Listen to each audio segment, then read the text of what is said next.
Olá, caríssimos, professor Carlos aqui mais uma vez, em nosso terceiro encontro do curso de Biologia, para quem está interessado em fazer as provas para os institutos federais. Venha comigo. Bom, pessoal, se vocês lembram de nossa primeira aula, nós havíamos falado que, dentre as características gerais de todos os seres vivos, tem o fato de que todos eles, para serem considerados realmente seres vivos, precisam evoluir, precisam transformar-se ao longo do tempo. O que vocês veem aqui são espécies diferentes de hominídeos, de aparentados nossos.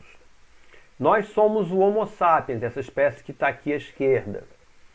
Se você prestar atenção, existem algumas semelhanças e algumas diferenças. O Homo sapiens destaca-se pela grande caixa craniana, aonde um cérebro bem desenvolvido pode estar presente. Enquanto que nas outras espécies, a caixa craniana ela é discreta, ela é menor, ela é mais deslocada para a parte posterior. E essas são características que os antropólogos e os paleontólogos buscam na reconstrução da história dos organismos. É sobre isso que vamos falar hoje em nossa aula. Vamos ver as teorias evolutivas, as teorias que explicam o processo evolutivo. Vamos ver alguns exemplos importantes que podem cair em prova. E vamos falar ainda das evidências, das provas que existem de que efetivamente as espécies sofreram um processo de evolução. Essa é uma imagem de reconstrução paleoambiental, de um ambiente antigo, de um ambiente que não existe mais. É uma imagem do Carbonífero. Se vocês prestarem atenção, as plantas, as árvores, os animais são diferentes daqueles que nós conhecemos hoje. Esse que está em primeiro plano, que parece um réptil grande, na realidade é um anfíbio gigantesco. Esse anfíbio tinha em torno de 1,5 m, 1,30 m de comprimento. E em voo, uma meganeura. A meganeura é uma odonata, um parente da libélula. Vejam o fóssil dela aí à esquerda. Depois uma reconstrução em desenho e uma comparação do tamanho dela com o ser humano, se seres humanos existissem naquela época, o que não é verdade. Tá? É só uma imagem para que vocês tenham uma noção de escala. Era uma libélula com 80 centímetros de comprimento, algo bem difícil de ser imaginado no ambiente de hoje. Aqui vocês veem outra espécie, só a título de exemplo, que é a Arthropleura. A Arthropleura é um artrópode. Você vê bem as patas articuladas, você vê bem o exoesqueleto e ao lado um fóssil. O que nós não temos muita noção olhando para essas imagens é o tamanho desse animal. Vejam ele em escala com relação a um ser humano. Era um grande gigante também do Carbonífero. As reconstruções paleoambientais têm uma utilidade muito grande para os paleontólogos, para aqueles cientistas que estudam a vida em tempos remotos. Nós temos também uma oportunidade ímpar numa paleorreconstrução de imaginar situações que hoje seriam impossíveis de serem observadas, como o confronto entre uma arthropleura com um daqueles anfíbios gigantes, mostrando até a possibilidade desse animal poder escalar. Algo inusitado, o encontro entre essas duas espécies. Vamos ver no que vai dar, olha só.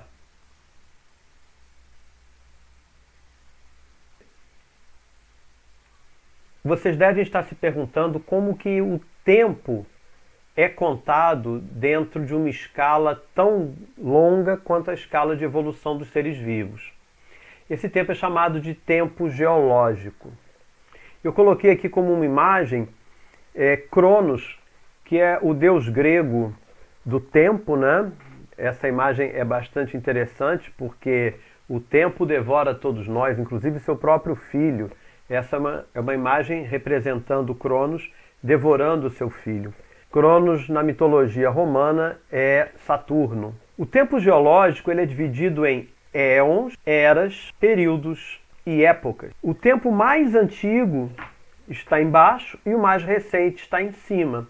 O tempo é geológico, é uma escala de tempo que é criada de acordo com aquilo que nós encontramos de evidências nas rochas. Rochas do Arqueano não há evidência de organismos vivos. Os primeiros organismos vivos mais simples, as bactérias, as algas azuis, começam no Proterozoico.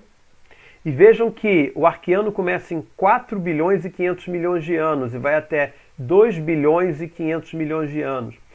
Basicamente, em 2 bilhões de anos, a vida ainda não havia se formado no planeta. Levou este tempo para que os primeiros organismos começassem a se organizar no planeta.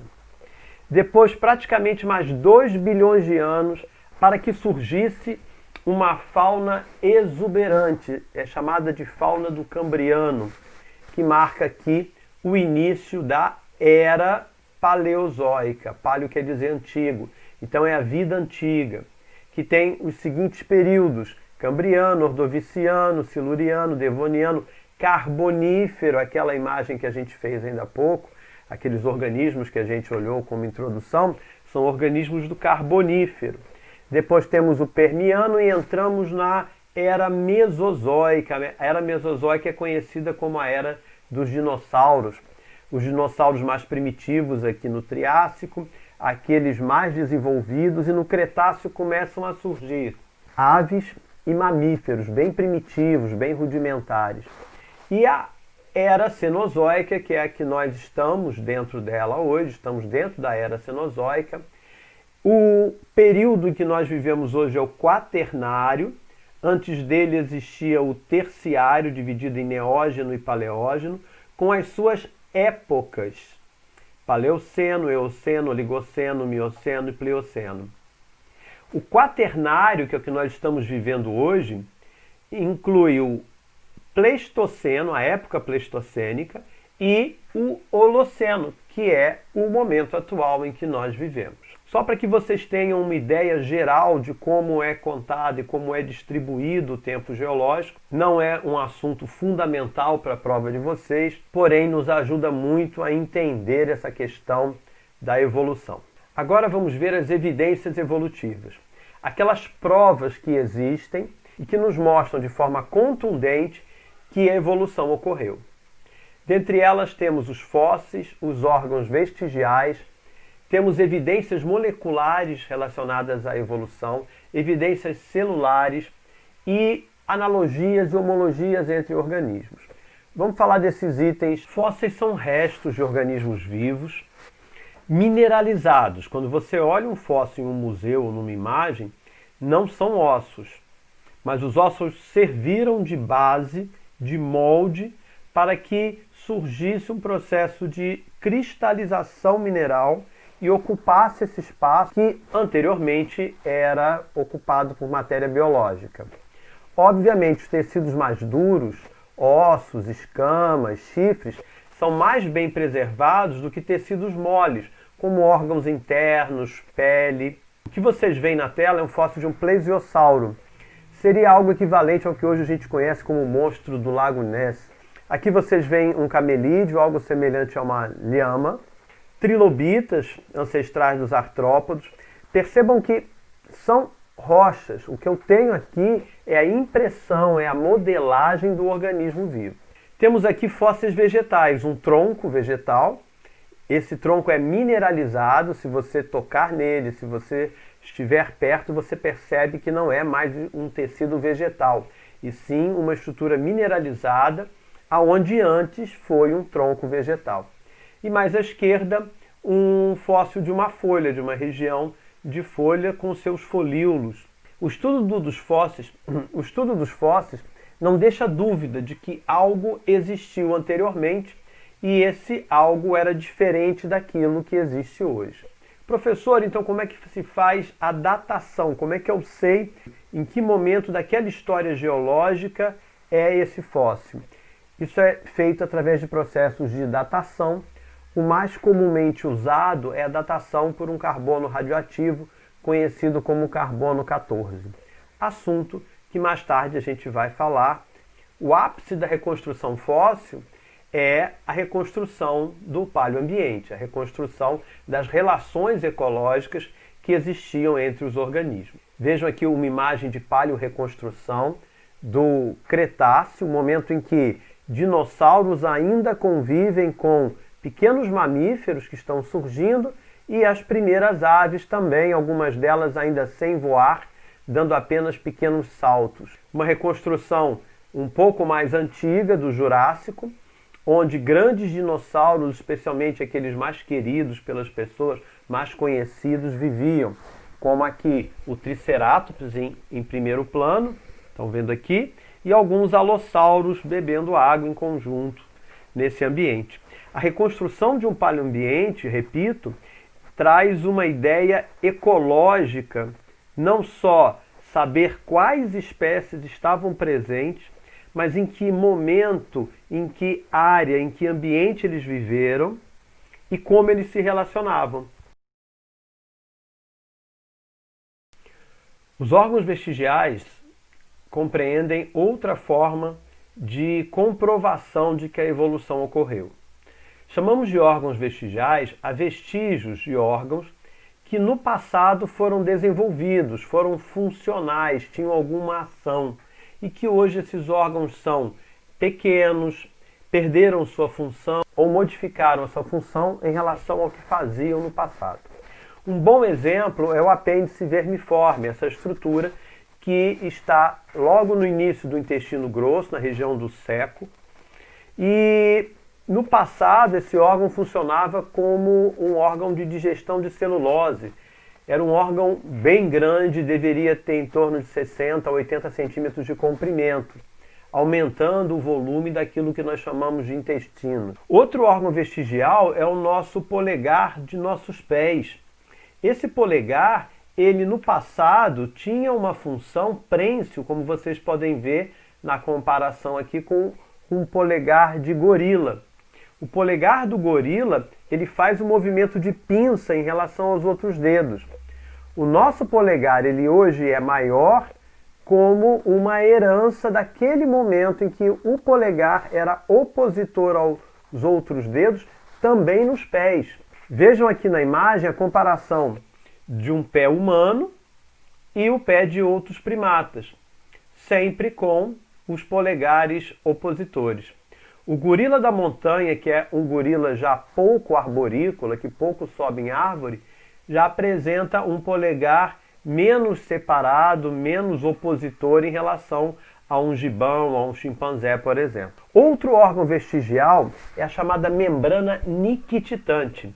A membrana nictitante é como se fosse uma pálpebra interna às pálpebras e que normalmente ela se fecha na vertical, como vocês estão vendo aqui nessa fotografia de uma ave e a membrana nictitante fechando. A membrana nictitante ela é utilizada por animais que mergulham, animais que voam.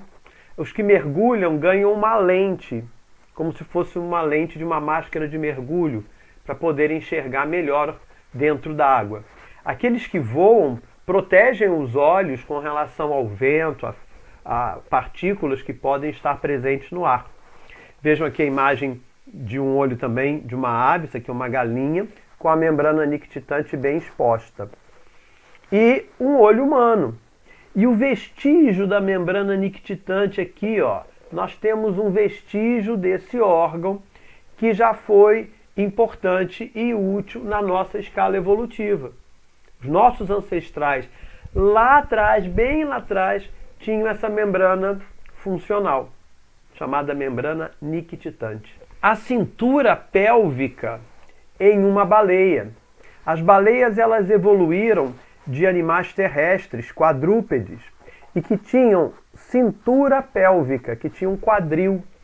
À medida que esses animais foram dando origem a outras espécies, até que finalmente surgiram as baleias, a cintura pélvica foi reduzindo, foi perdendo a sua função, e em uma baleia moderna, aqui vocês têm um esquema de uma baleia moderna, o esqueleto dela, existe ainda o vestígio do que no passado, na evolução desse animal, representou a cintura pélvica de seus ancestrais. Outro órgão vestigial bastante interessante é o dente ciso dos humanos. O dente ciso dos humanos, ele é um dente que quando a nossa parte de mandíbula e maxilar reduziu, esses dentes acabaram mudando a sua posição e eles hoje, quando nascem, eles não ocluem, eles não cumprem a sua função mastigatória. Evidências moleculares.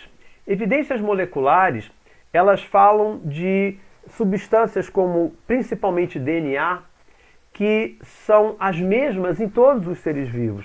Se você pensar em toda a diversidade de vida, desde bactéria até baleia azul, todos os organismos são feitos de DNA, têm as mesmas moléculas, as mesmas estruturas. E animais, quanto mais aparentados, mais semelhanças moleculares eles têm entre si. Além do DNA, podemos citar também as proteínas. As proteínas elas são mais semelhantes entre grupos aparentados do que entre grupos separados, distantes, durante a evolução. Evidências celulares. Todos os seres vivos são feitos por células. E todas as células, independente que sejam células eucariontes vegetais, eucariontes animais ou células procariontes, essas células todas compartilham muitas estruturas, como os ribossomos, como o DNA. Entre as células eucariontes, organelas são compartilhadas.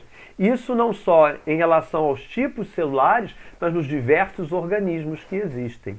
Um outro aspecto que nos fala sobre a evolução, que nos ajuda a corroborar a ideia da evolução, é o que nós chamamos de homologia entre órgãos. Homologia é quando nós falamos que órgãos têm a mesma origem, são formados a partir da mesma origem. É fácil de gravar, homólogo, origem, O. Os órgãos homólogos, como aqui mais uma vez eu estou mostrando, agora o braço de um homem, a pata dianteira de um cavalo, o braço de um morcego e a nadadeira de uma baleia, veja que no código de cores vocês conseguem acompanhar os ossos, são os mesmos ossos, embora estruturas com função diferente, cada uma desempenha uma função diferente, tais estruturas compartilham a mesma origem embrionária. E isso é usado também na argumentação com relação à evolução. Temos nós, cavalos, morcegos e baleias, um ancestral em comum, pois compartilhamos as mesmas estruturas ósseas do apêndice anterior. Agora, em comparação, um morcego no meio, embaixo uma ave e em cima um pterossauro, um dinossauro que voava entre o Triássico, passando pelo Jurássico e chegando até o Cretáceo. E, na realidade, o animal voa batendo o dedo mínimo, enquanto que os morcegos eles já batem os 4 dedos, mantendo o polegar para cima. As aves já fusionam todos os ossos, criando agora uma estrutura mais rígida. Tais órgãos, embora sejam também com a mesma origem, pois apresentam os mesmos ossos, mas todos têm a mesma função. Órgãos que apresentam a mesma função, no exemplo aqui o voo, são chamados de análogos. Órgãos homólogos, mesma origem. Órgãos análogos, mesma função. Vejam na comparação uma asa de uma ave e uma asa de um inseto. Aqui eu não tenho homologia nenhuma. Não são estruturas com a mesma origem, mas são estruturas com a mesma função. Por isso, análogas. Bom, vejamos agora as teorias evolutivas. A primeira delas chama-se Lamarckismo. Existem alguns postulados dessa teoria. A primeira é a lei do uso e desuso, que diz que o órgão que você usa ao longo da sua vida, ele se desenvolve, enquanto que aquele que você não usa atrofia, ele diminui. E o segundo postulado fala de essas características adquiridas ao longo da vida são transmitidas à descendência, à prole, aos filhotes. Em suma, o que o lamarckismo diz é o meio, o ambiente, consegue determinar ou induzir as mudanças. Lamarck pensava bastante em alguns exemplos e um deles foi com relação às girafas. Ele sabia que as girafas no passado tinham um pescoço mais curto do que elas têm hoje. E ele imaginava o esforço da girafa, geração pós geração, para alcançar os galhos mais altos das árvores. Uma geração esticava, comia as folhas mais altas e essa característica passando para para a prole, para a descendência, que também esticava o pescoço. E, finalmente, nós temos a girafa como é hoje. A segunda teoria é a teoria de Charles Darwin. Vocês veem Darwin aí com 6 anos de idade. Robert Darwin, o pai dele, e Erasmo Darwin, o avô dele. Erasmo Darwin era abolicionista, era um indivíduo envolvido em grupos de estudo e fã de Lamarck. Ele era um cara apaixonado pela teoria evolutiva de Lamarck. Essa paixão foi transmitida para seu filho, Robert, que era pai de Darwin. E Darwin nasceu, viveu em um ambiente evolucionista, embora ainda com ideias lamarquistas. O darwinismo desenvolvido por ele tem algumas premissas. A primeira, os organismos são naturalmente diferentes. Existe uma variação natural. Os indivíduos não são um igual ao outro dentro de uma mesma espécie. Ele percebeu que existia uma luta pela sobrevivência, pelos recursos do ambiente. Nessa época, Darwin estava muito influenciado pelos estudos de Malthus, aquele Malthus lá da geografia que fala que a população cresce em progressão geométrica, enquanto que os recursos para manter essa população crescem em progressão aritmética, ou seja, em algum momento falta recurso. E essa falta por recurso leva a uma luta pela vida, uma competição. A sobrevivência será daquele mais adaptado ou daquele mais forte que consegue sobreviver, mas não só sobreviver, mas também deixar muitos descendentes, levando essa característica que deu vantagem a ele para frente. A teoria de Darwin ficou conhecida como teoria da seleção natural. O ambiente selecionando, diferente de Lamarck, que era o ambiente direcionando. Darwin, quando jovem, fez uma viagem pelo mundo a bordo de um navio chamado Beagle. Fez isso durante os anos de 1831 e 1836.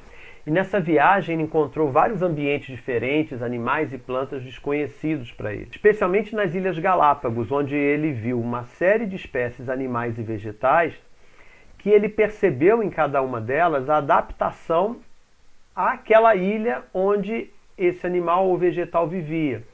Em especial, os tentilhões, que são aves cujos bicos são adaptados ao alimento disponível em cada uma das ilhas. Os bicos maiores, mais robustos para quebrar semente, naquelas ilhas onde sementes são abundantes.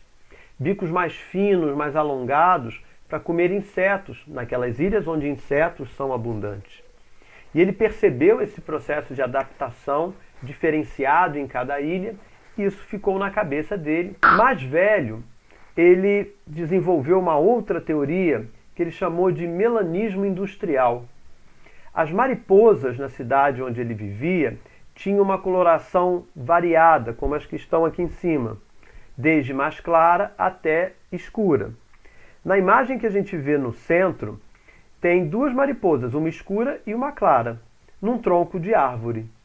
A escura, ela obviamente é mais vista e vai ser predada, enquanto que a clara, por não ser tão predada, ela acaba aumentando o seu número, reproduzindo-se mais, deixando mais filhotes, se comparadas com as escuras.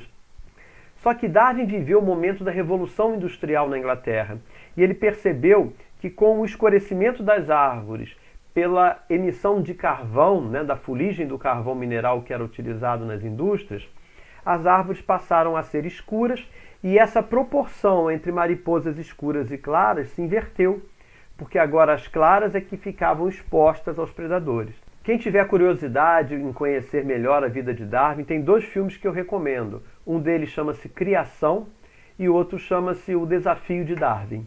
A terceira e última teoria, ela faz um upgrade em Darwin. É por isso que Darwin está aqui em cima com esse óculos diferente aí. Ele sofreu um upgrade. O upgrade que é dado na teoria de Darwin, que agora a teoria passa a ser chamada de neodarwinismo, um novo darwinismo, ou ainda teoria sintética da evolução, ou ainda, se você quiser, teoria moderna da evolução. Nada mais é do que a própria teoria de Darwin, só que a origem da variação explicada pela teoria genética e pelo mutacionismo, que Darwin, na época dele, não tinha acesso a essa informação. Ele percebia uma variabilidade genética, mas não sabia de onde vinha essa variabilidade genética. Veja essa imagem que resume as ideias do neodarwinismo. As mutações gênicas são responsáveis pelo surgimento de novos genes, de novos alelos. Elas são responsáveis pela variação dentro do padrão morfológico ou fisiológico da espécie. Dentro da teoria, fala-se também em recombinação gênica, que é um processo que ocorre durante a divisão celular na meiose, onde os cromossomos embaralham suas partes, aumentando a variabilidade. Justamente a mutação gênica e a recombinação que vão criar aquilo que Darwin chamou de variabilidade e que agora nós entendemos como sendo uma variabilidade genética ou uma diversidade genética. Essa diversidade ela é posta à prova no ambiente. O ambiente vai fazer uma seleção. A seleção natural atua sobre a variabilidade, fazendo com que aqueles organismos com características pouco adaptadas ao ambiente ou não sobrevivem ou deixam poucos descendentes, enquanto que aqueles outros organismos com características adaptadas às exigências do ambiente sobreviverão mais, deixarão mais descendentes, fixando essa característica cada vez mais na população. Existem 3 teorias evolutivas, o lamarquismo, o darwinismo e o neodarwinismo. O lamarquismo fala de um ambiente capaz de mudar, de selecionar o ser, o organismo. Darwin fala de uma variabilidade que existe e de um ambiente que escolhe organismos mais aptos dentro dessa variabilidade. E o neodarwinismo, que continua mantendo os postulados de Darwin, mas explica o fato da variabilidade com as premissas da genética. E é isso aí, pessoal. Essa foi a nossa aula de número 3. Semana que vem teremos a nossa aula de número 4. Revejam os conceitos dessa e das outras aulas anteriores. Façam os exercícios. Estudem. Tenham empenho nisso, nesse estudo. E fiquem com um forte abraço. Nos veremos semana que vem. Tchau, tchau.